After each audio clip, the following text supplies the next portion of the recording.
Eh, Assalamualaikum warahmatullahi wabarakatuh. Halo semuanya.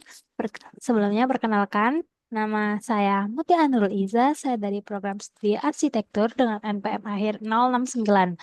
Jadi, pada kesempatan kali ini saya akan berbagi sedikit ilmu kepada teman-teman semuanya tentang apa sih sitasi itu.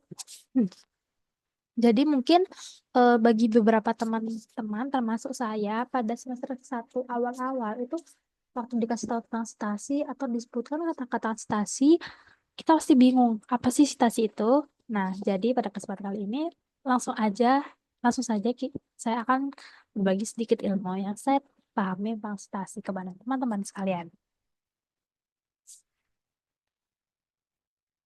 Jadi, stasi sendiri adalah sebuah cara untuk memberikan pengakuan kepada penulis asli dari suatu ide, data, atau kalimat yang kita gunakan dalam karya tulis kita.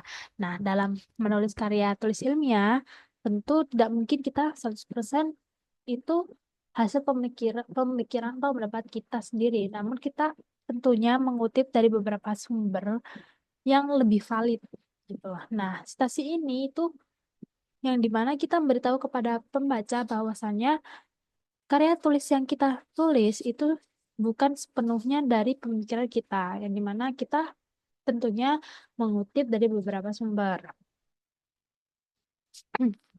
Nah, apa sih, kenapa sih kita harus menyantumkan citasi pada karya tulis kita? Nah, stasi sendiri memiliki fungsi. Di sini saya akan memberitahu kepada teman-teman tentang 3 fungsi. Di antaranya, yang pertama yaitu mencegah plagiarisme.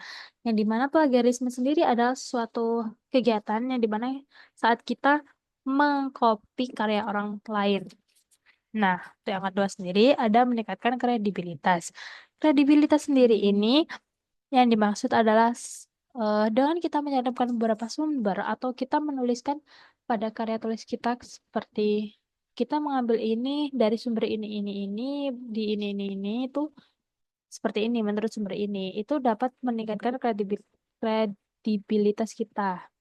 Istilahnya orang ketika membaca jurnal kita dan mengetahui bahwa jurnal kita itu didukung oleh sumber-sumber yang lebih valid, orang akan lebih percaya gitu istilahnya. Lalu yang terakhir adalah memudahkan pembaca menemukan sumber asli. Yang dimana saat kita sendiri menjadi seorang pembaca, saat membaca jurnal, yang dimana itu ada stasi, kita akan lebih merasa penasaran karena kita saat kita membaca jurnal itu kita memiliki jiwa kayak, aku ingin lebih paham tentang ini. Di mana ya aku bisa membaca tentang ini atau mempelajari tentang bab ini lebih dalam. Nah, jika kita mencantumkan citasi, maka pembaca akan, oh, aku bisa mengulik bab ini lebih dalam dari buku ini, gitu misalnya. Nah, untuk unsur dalam penulisan citasi sendiri, yang pertama yaitu tentunya ada nama penulis, ada tahun terbit, judul karya, nama penerbit, lokasi penerbit, dan yang terakhir adalah nomor halaman. Gimana sih cara menulis citasi? Nah, di sini saya mencantumkan 3 contoh penulisan citasi. Citasi sendiri bisa diambil dari 3 hal. Yang pertama ada dari buku, kemudian yang kedua ada jurnal, dan yang terakhir adalah artikel online. Untuk buku sendiri, penulisannya yaitu nama penerbit dalam kurung tahun buku tersebut diterbitkan, lalu ada judul judul buku, kemudian tempat buku diterbitkan dan penerbit buku. Lalu untuk jurnal sendiri ada penulis jurnal, kemudian tahun, eh lalu ada judul jurnal dan halaman jurnal.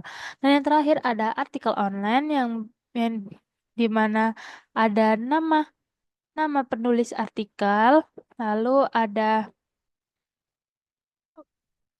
tahun atau tanggal artikel tersebut di-upload, lalu ada judul artikel dan yang terakhir ada linknya sendiri.